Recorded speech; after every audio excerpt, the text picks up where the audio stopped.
Let's start with this government and where we're going. Do we know what the agenda is here? This has been really the big question in British Columbia, and I think to be fair, I wouldn't single out this government. This has been an issue for successive governments in British Columbia, that there has not been an apparent game plan.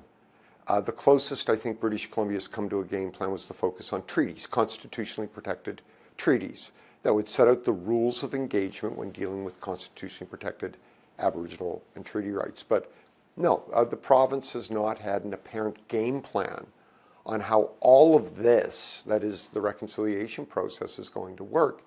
And it's absolutely essential if we're serious about reconciliation. This government has been criticized for speaking out of all sides of its mouth, saying one thing to property owners, another thing to First Nations, another thing to municipal governments, for example. Is that your interpretation, that they're trying to appease all sides here and, in effect, not really moving forward?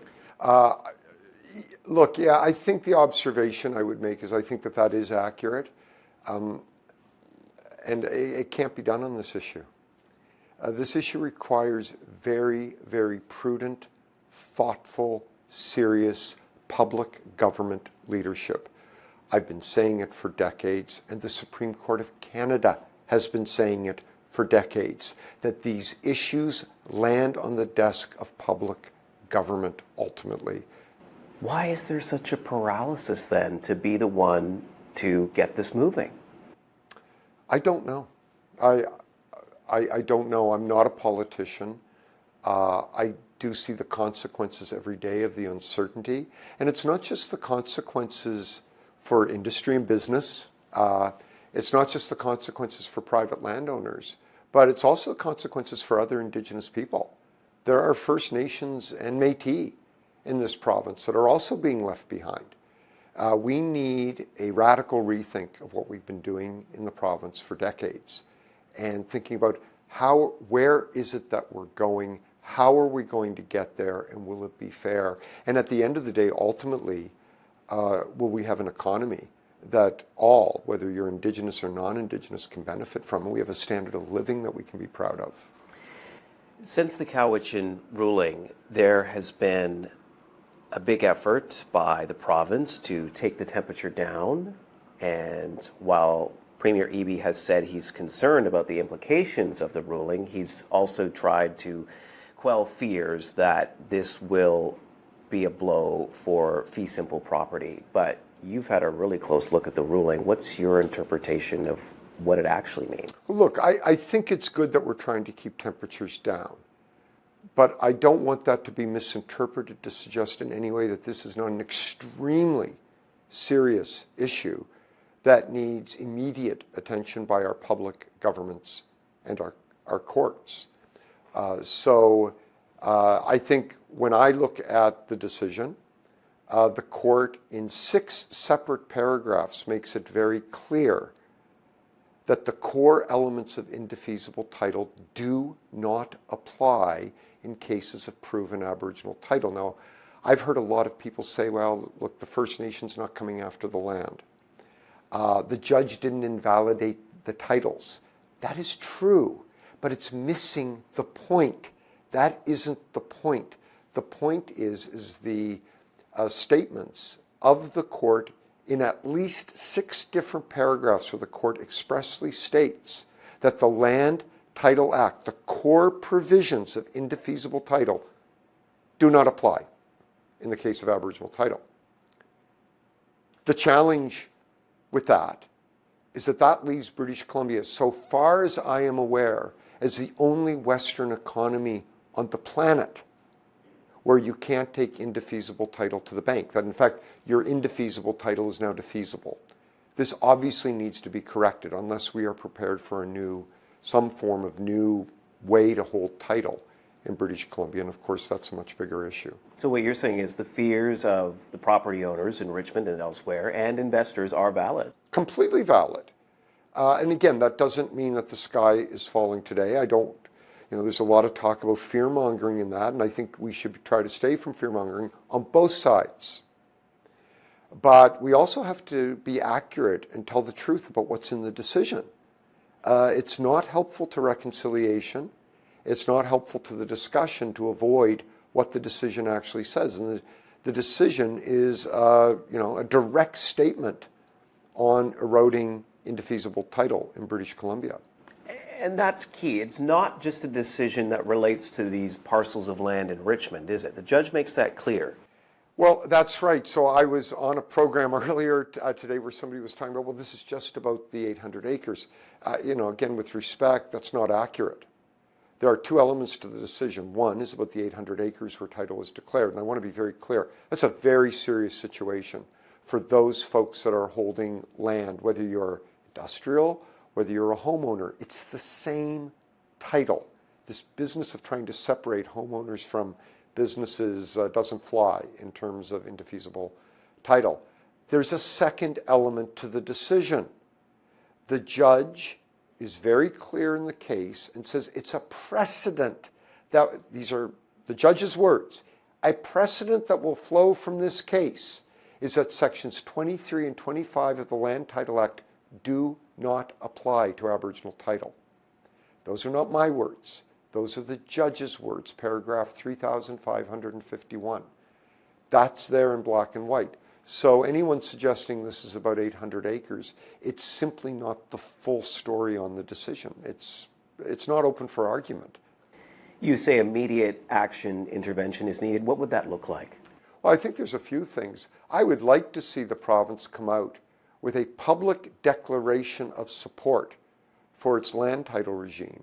It can also declare publicly its support for reconciliation with Indigenous peoples in this province. We should be able to walk and chew gum at the same time. But we need a definitive statement, first and foremost, from our provincial government that it's going to defend vigorously the land title regime. And that should be in writing, where the world can see it. Has the government been universal in its approach here? We've had the Haida issue. Now we have the Richmond issue. Have they enforced clear arguments across the board, or have they taken a different approach in one area and a different approach in another? We don't have enough time to go through the dozens of agreements that I've reviewed. I would call it a flip-flop, flip-flop, flip. Depending on the First Nation, and those First Nations that don't have their agreements will know what I'm talking about. Depending on the First Nation, depending on the part of the province, depending on the pressure on the provincial government, we will get whatever agreement can be done at that particular time. That is not a recipe for reconciliation ultimately. That's not a criticism of any one particular First Nation. You won't hear me criticizing them. The focus squarely lands back on our public governments, and in this case, the provincial government. We need a game plan. It needs to be consistent. It needs to be thoughtful and prudent. And where has this government been when it comes to consultation? Well, I think consultation with First Nations, actually, British Columbia, I think it's fair to say, does a fairly robust job of that, and in some cases maybe isn't making decisions in a timely enough manner. In terms of consultation with the public, I think the evidence is that it's abysmal. I remember back in the early days when I was chief treaty negotiator in the 90s, a big part of that job was actually public education. I had the Lower Mainland files in the late 90s, and I would say I spent at least 50% of my time with local governments in the Lower Mainland talking about the Constitution, trying to explain why reconciliation can be a good thing for the economy of British Columbia. But we need to get back to, and that was under, I believe that was an NDP regime, that was Glenn Clark's government. We need to get back to transparency. Reconciliation is very, very serious business, and the honor of the Crown demands transparency.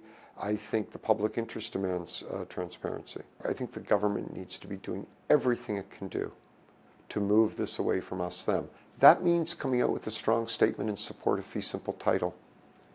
That is not offensive to the objectives of reconciliation. It can't be.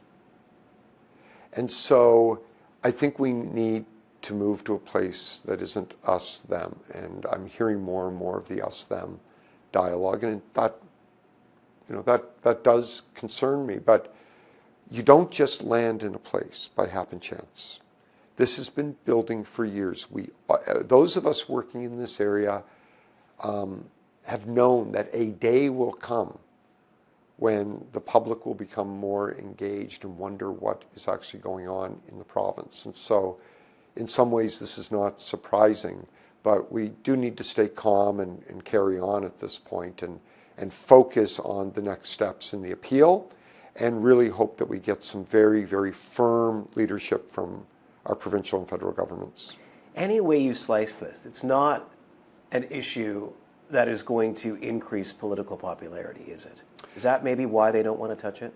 That may be. Again, I'm not a political advisor. I do worry that this issue has been used, and again, by successive governments. Yeah. Not picking on one, as a bit of a political football and the political, win and loss type situation. This issue demands much more than that. This genie does not go back in the bottle. The honor of the Crown demands transparency for all. And the issue of reconciliation is too important to be treating as a political issue. I think that's got to be inherently tough if you're in the political world. I'm not. But I have to, you asked me a question, and it should not be used for political purposes. Thank you so much for your time. I appreciate you doing this. Oh, it's my pleasure.